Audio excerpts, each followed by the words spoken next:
So we are in Deuteronomy all year, and we're in chapter 12 this week.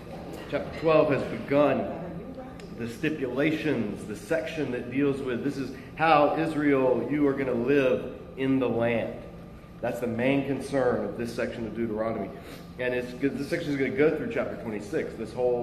It's restating the law for the new generation. And remember, the Exodus generation that received the Torah at Mount Sinai, when they were going to go into the land, they received provisionary Torah. In other words, they received, hey, this is how you're going to live while you are traveling in the desert with the tabernacle around it. So that was all of how they're going to organize their camps and what you could and couldn't do in the camp, outside the camp, clean, unclean, in the assembly, outside the assembly. All of that was for Israel on the move. Now, Deuteronomy, that has come to an end, and they're looking forward to Israel in the land.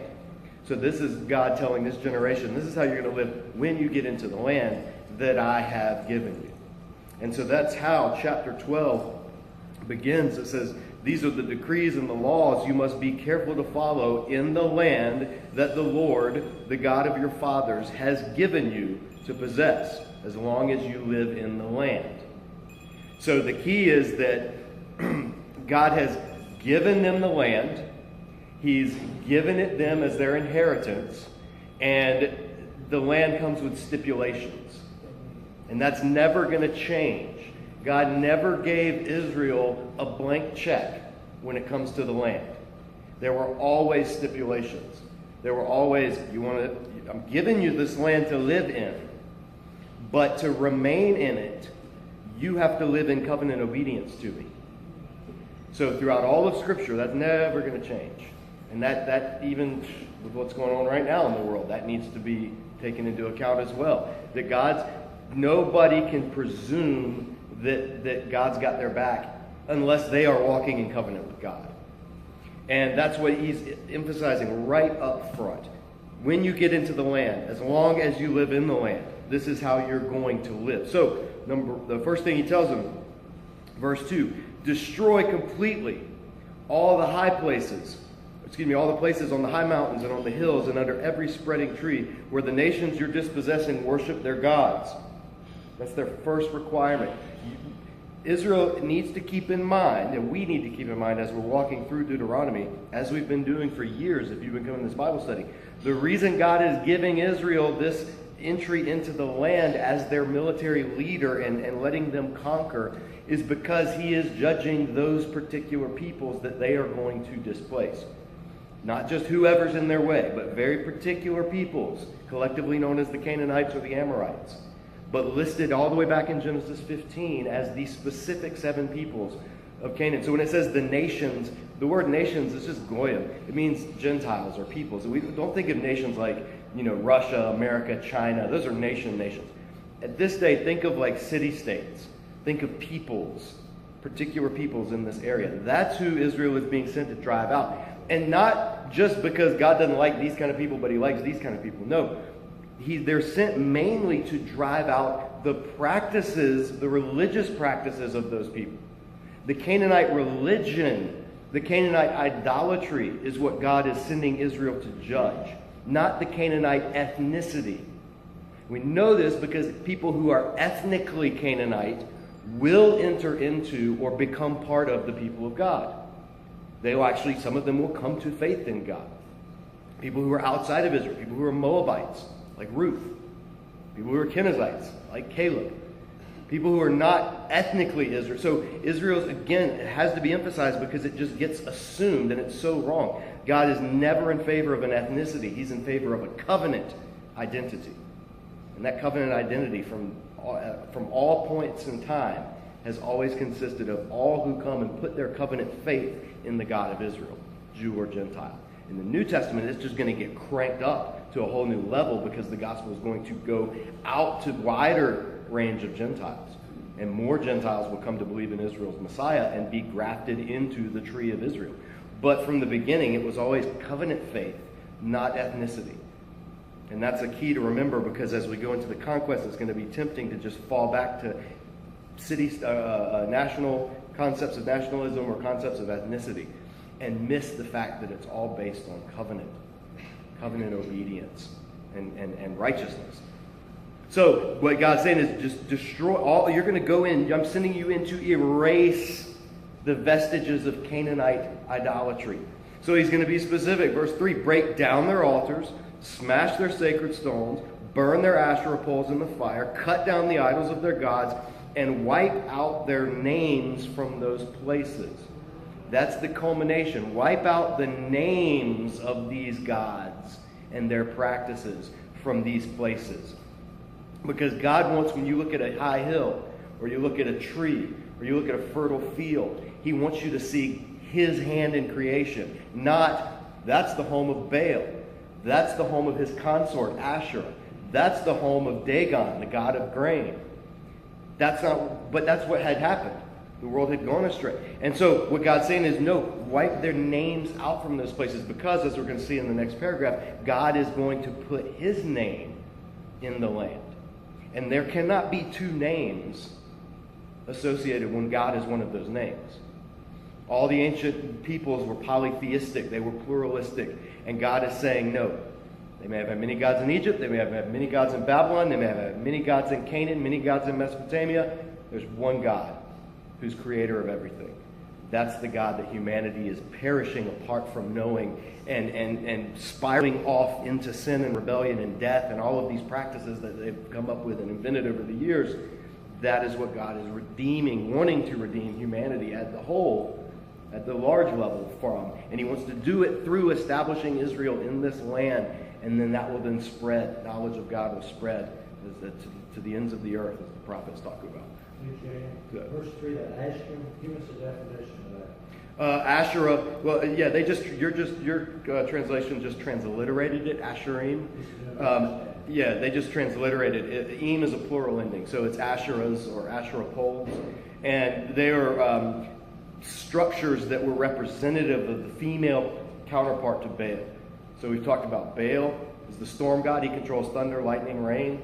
Asherah is his consort, the female goddess, fertility and romance and crops and all of that stuff. So when those two come together sexually in the minds of the Canaanites, then their crops are blessed, their animals are blessed, their own offspring are blessed. So the Asherah poles were the places where Asherah was worshipped, and the high places were the places where the Baal was worshipped. Asherah comes up out of the ground.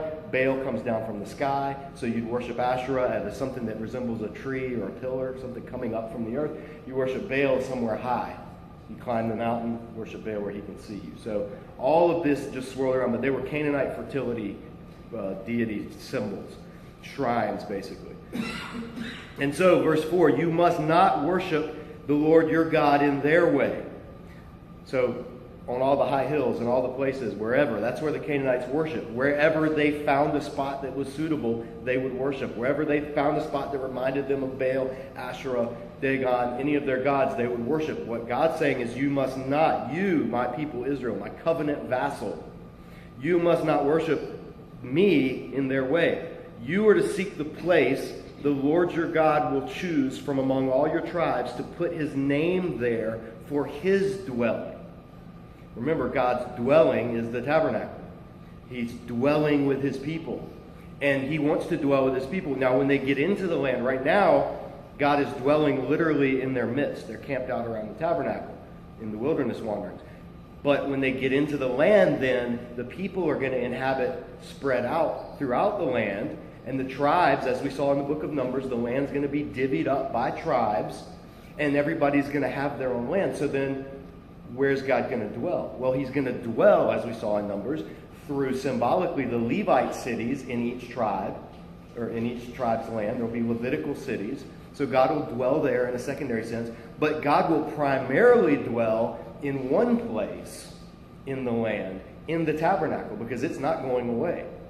But it'll be that one particular place. And it doesn't name it in this passage because the place will change. Because God will be a God who dwells. It won't even be until Solomon's time that finally a temple of permanent home is built. God will live in a tent for hundreds of years with His people. He's not even the one that wanted a house or a temple. He'll even tell David, this isn't my idea. You know, if you want to do this, all right, fine, but this is not my idea. I'm happy in my tent. So God's not naming a place because unlike the Canaanite religions, places were not significant in terms of holiness. Presence was what made a place holy. It wasn't a geographical spot. It was who was in or on or among or within that geographical spot. So what God is saying is, wherever I choose to place my name to dwell, at one point it'll be Shechem, at one point it'll be Gilgal, at one point eventually it'll be Jebus, which becomes Jerusalem. At one point it'll be Shiloh. Like, these are different cities, but God's saying, wherever I am, that's where you will worship me. That's where you will do any ritual, sacrificial worship will happen in my presence, not on any high hill or under any spreading tree, as the Canaanites did. So, verse 5, you're to seek the place your Lord God will choose among all your tribes to put his name there for his dwelling. To that place you must go. There bring your burnt offerings and sacrifices, your tithes and special gifts, which you have vowed to give, and your freewill offerings, and the firstborn of your herds and your flocks. In other words, all your Levitical sacrifices, all the offerings that we've read about 2 years ago when we were in Leviticus. There, in the presence of the Lord your God, you and your families shall eat and rejoice. The word is sing in Hebrew. Rejoice in everything you have put your hand to, because the Lord your God has blessed you. So you are not to do as we're doing here today, everyone as he sees fit. I'm talking about their time in the wilderness where there wasn't any specific designated place for sacrifices other than the tabernacle. Verse 9, since you have not yet reached the resting place and the inheritance the Lord your God is giving you, but you will cross the Jordan and settle in the land the Lord your God is giving you as an inheritance, and he will give you rest from all your enemies around you, so that you will live in safety. Then to the place the Lord your God will choose as a dwelling for his name, there you're to bring everything I command you, your burnt offerings, your sacrifices, your tithes, special gifts, all the choice possessions you've vowed to the Lord. And there rejoice before the Lord your God. You, your sons and daughters, your men servants and maid servants, and the Levites from your town, who have no allotment or inheritance of their own. Be careful not to sacrifice your burnt offerings anywhere you please. Offer them only at the place the Lord will choose, in one of your tribes, and there observe everything I command you. So he's re-emphasizing this portable Mount Sinai that he's given them, known as the tabernacle. He's going to set it up somewhere. That's the place where they will go, not wherever's convenient. So tribes that are living further away, at some point, if the tabernacle's further away, they're going to have to go. It's not a matter of just, well, God is everywhere. I worship God on the golf course. I worship God. You've all heard that. No. That's not the purpose. You can commune with God anywhere, but worship is a corporate event, a community event. And we don't get to dictate the terms of that. At least Israel didn't at the time. Now, things do change under the new covenant because Jesus said there'll be a time coming when you won't worship God on this mountain or that mountain, but will worship him in spirit and in truth. So under the new covenant, there is a kernel of truth to the idea that you can worship God anywhere, but you can't corporately worship God anywhere, because corporate worship is inherently communal. And that's what God desires of his people. Now, in the old covenant, it was to take place in this setting. In the new covenant, we see that how the people of Israel gets not transferred really, but expanded into the community of God in wherever they are, which we would call the churches of the church or the church gatherings. But the point is that it's community that God wants, not just individual piety. And so he's made it so that Israel will have to come together. They will have to come together to celebrate these feasts, these festivals, these sacrifices. You won't go out and sacrifice wherever you want, just wherever's convenient and whatever you want. That's what the Canaanites did, and that's what eventually led down the path to idolatry, to creating a God in your own image, creating a God that's convenient for you, and God saying, no, it's not that way with my covenant people. However, this raises a dilemma. The dilemma is, okay, but in the wilderness, all of our food meat has come from the sacrifices that have done in the tabernacle. But now, if I'm living way down in Beersheba or way up in Dan, and the tabernacle's here in the middle, anytime my family wants meat to eat, we have to go down to the tabernacle, give a gift, have it slaughtered, and then bring it back to eat. That's like weeks worth of journey. It won't even last that long. So logistically, now that they're no longer going to be camped around the central sanctuary, there's a problem that springs up. Hey, this has been our butcher shop so far, the tabernacle. What do we do when the butcher moves to another, hundreds of miles away? That's what this section is provision for.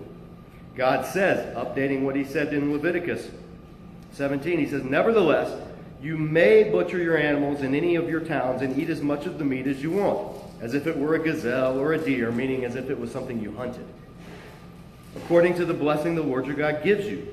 Both the ceremonially unclean and the clean, you may eat it. You must not eat the blood. Pour it out on the ground like water. You must not eat in your towns the tithe of your grain and new wine and oil, or the firstborn of your herds and flocks, or whatever you vowed to give, or your freewill offerings or special gifts. Instead, you're to eat them in the presence of the Lord your God, at the place the Lord your God will choose. You, your sons, your daughters, your men servants, maid servants, and the Levites from your towns. So he's saying, you can eat your meat. These are shepherders. These are pastoral. These are agricultural people. So they subsist in part off of their flocks and their herds. And God's saying, yeah, you can eat your meat just like you would whatever you hunt. I'm not concerned about that. What you can't eat in your own homes and towns are the sacrifices vowed to me, are the gifts given to me. The things that are sacred, the things that are a part of worship, those have to be brought to the tabernacle. You have to bring your gifts and your tithes and your offerings. Then you can eat it with your friends and your family together, rejoicing in my presence. But you can't just whatever you want, wherever you want it, and say, oh, well, this meal is going to be a sacrifice, but I don't want to take it to the temple. I'll just sacrifice it and eat it here. Right? So God's setting it up. He's providing provision when you're in the land, logistical clarity, but also enforcing the concept of coming together to worship him the way he has deemed it for his covenant people.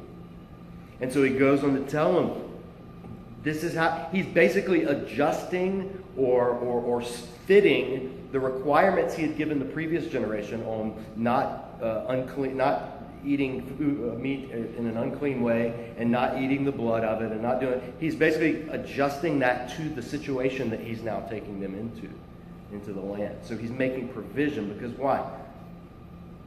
Man was not made for the Sabbath, but the Sabbath was made for man. Right? God's set this tabernacle system up. He didn't create people so that they would live by this system. He created this system for the benefit of the people who were to live under it, for what it would communicate to the world, to them, and the type of society it would set up. And so, yes, it's important. Yes, you can't neglect it and just do what you want under Israel's law. But at the same time, there's a recognition that logistics do matter, and God does take it into account, and he doesn't put unreasonable demands on his covenant people. So it's that tension between obedience and changing circumstances. And you see in Scripture God being willing, when legitimate things change, to accommodate those changes in legitimate ways. Not flippantly or not just for the sake of convenience, though. So it goes on then to say, when your Lord your God has enlarged your territory, as he promised you, and you crave meat, and you say, I'd like some meat, and then you may eat as much of it as you want. If the place where the Lord your God chooses to put his name is too far away from you, you can butcher animals from the herds and the flocks the Lord has given you, as I've commanded you. And in your own towns you can eat as much of them as you want. Eat them as you would a gazelle or a deer. Both the ceremonially unclean and the clean may eat. In other words, you don't have to have ritual cleanliness to eat a normal meal. You have to have ritual cleanliness to enter the assembly of the tabernacle and present a sacrifice. That was, recap the Leviticus year we spent, if you want to go more into that on the podcast or the website. But the Levitical holiness, cleanliness rituals were for entering into the sacred space. For your day-to-day life, there wasn't that distinction in terms of your sustenance, only in terms of the worship. So then, be sure, verse 23, but be sure you do not eat the blood, because the blood is the life, and you must not eat the life with the meat. You must not eat the blood. Pour it out on the ground like water. Do not eat it, so it may go well with you and your children after you, because you will be doing what is right in the eyes of the Lord. And that's the holdover from Leviticus 17 that remains, is eating of the blood. Now, the question people wonder, why can't you eat blood? Well, a couple of the reasons. One, it seems to have been a Canaanite ritual. It seems to have had a symbolic purpose. There seems to have been something happening by taking the blood. Blood in the ancient world, and even as we've seen in Torah, is the symbol of life. Blood is the symbol of both life and death, paradoxically. Because blood inside the body is life. Blood outside of the body is death. You don't have to be a modern scientist to know that. And so that symbol, blood, is a powerful symbol that functions in both ways. It's the same kind of as how the symbol of the serpent has functioned in the medical world, right? It's a symbol of medicine, but it's also poison, because it's kind of both, depending on how it's used. And that's why the serpent is on the medical, whatever that image is. It's that way with the blood. It's a symbol of life, but it's also a representation of death. And what God's saying is blood, life is mine, ultimately. So all life you will pour out on the ground. You will basically give back to me. You don't get to take that part in. You don't get to eat that. You don't need to. And symbolically, what it communicates is something powerful. So that's the stipulation he stays with. Interestingly, in Acts 15, when the New Testament, and they're trying to figure out what of the law do we make Gentiles adhere to, this is actually one of the things that they tell Gentiles to do as well. Avoid things that don't eat blood. Now, what that does for you when you go to England and want some blood pudding, work that out between you and the Lord. When you go hunt your first deer and have to drink the blood, that's between you and God. But just know that both testaments aren't cool with that. So do that with what you will. He goes on to say, though, verse 26, but take your consecrated things, so not talking about normal food, but talking about offerings. Take your consecrated things and whatever you vowed to give, and go to the place the Lord will choose. Present your burnt offerings on the altar of the Lord your God, both the meat and the blood. The blood of your sacrifice must be poured beside the altar of the Lord your God, but you may eat the meat. Be careful to obey all these regulations I'm giving you, so that it may go well with you and your children after you, because you will be doing what is good and right in the eyes of the Lord. The Lord your God will cut off before you the nations you're about to invade and dispossess. But when you've driven them out and settled in their land, and after they've been destroyed before you, be careful not to be ensnared by inquiring about their gods, saying, how did these nations worship their gods? We'll do the same. You must not worship the Lord your God in their way, because in worshiping their gods, they do all kinds of detestable things the Lord hates. They even burn their sons and daughters in the fire as sacrifices to their gods. Again, God is not mad because the Canaanites don't worship him.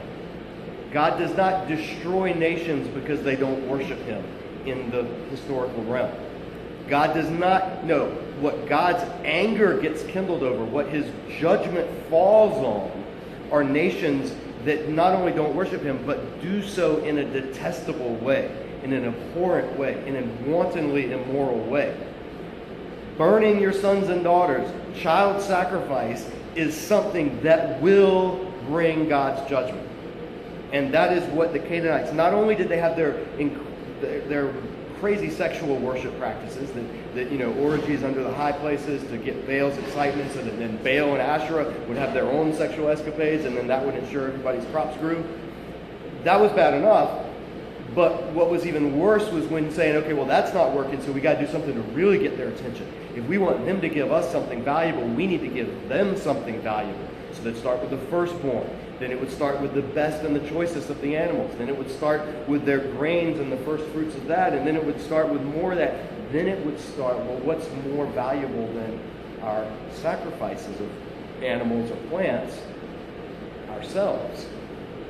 And so then they would offer their own children. And that's when it's almost like you see that as a turning point, and the switch flips. Interestingly, later, Israelite kings would do that same thing. Israel would not heed this warning. So later, King Ahaz, if you read 2 Chronicles 28, King Ahaz would do this in a time of desperation, offer child sacrifice. King Manasseh, the evilest king in Israel's history, 2 Kings 21, he would do it as well. And that's when, after their reigns, you see the kingdom destroyed. That God says, fine, you act like Canaanites, you get treated like Canaanites. Come on, Assyria. Come in and drive them out. And then later, southern kingdom, come on, Babylon, come in and drive them out. So God doesn't show partiality based on ethnicity or claims of religiosity. He shows it based on covenant faithfulness. The last point to mention before we end this section, and verse 32 technically in the Hebrew text is verse 1 of the next chapter, so that's why I didn't stop there. But the last thing to mention is back up in the paragraph around verse 12 or so. It's important to emphasize this point. 2 times in this section when God's talking about bringing their offerings, their burnt offerings and their grain offerings and this and that, we see that as kind of a burden.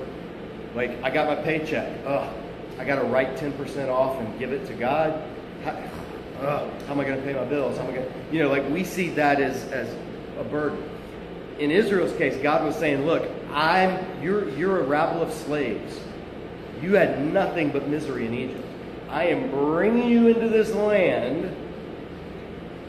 In response to that, in obedience to that, I want you to celebrate the goodness that I'm giving you. So when you do bring your offering, it's not like they're just giving it and they're like, that's it. It's not like they pass the collection plate. None of that stuff. We make giving such a chore. No, you would, I'm bringing my offerings. So I have a burnt offering. That will go to God, but that's the rare one, as we saw in Leviticus. Most of the offerings would be like the peace offering, the fellowship offering, the transgression offering. Those were the ones that you would bring, and they consisted of grain, alcohol, grain, alcohol, and meat, and some Methodists. And they would take that, and they would offer it to God, and then they would celebrate. It would be a celebration, a dinner, a party. And that's the thing that gets overlooked in the Old Testament, is the sacrificial system was Israel's way of celebrating, and they did it through family barbecues. That's essentially what it was. Certain animals, and they offered, the altar was a big barbecue. And then the priests and the Levites would get a portion, because they're the ones doing the work. You don't muzzle the ox while it treads the grain. The worker deserves their wages. But then the family, the people, the friends who were celebrating, whatever they were celebrating, they would enjoy the rest of it together. So the purpose of gathering was not just, I got to be around these people because God wants it. No, it was to bring together, to have communal meals, to share the table. And that never changes, even in the New Testament. Every time Jesus is going to say something profound, almost it seems like he's doing it around a table or with food in the vicinity. Because there's something sacred about that, sharing a meal together. And that's what we've done today, but we're out of time. So next week, come back. We're going to pick up in chapter 13 with the tail end of chapter 12. And if you want some seconds, I'll go grab some containers. But otherwise, you guys have a great week. See you next week.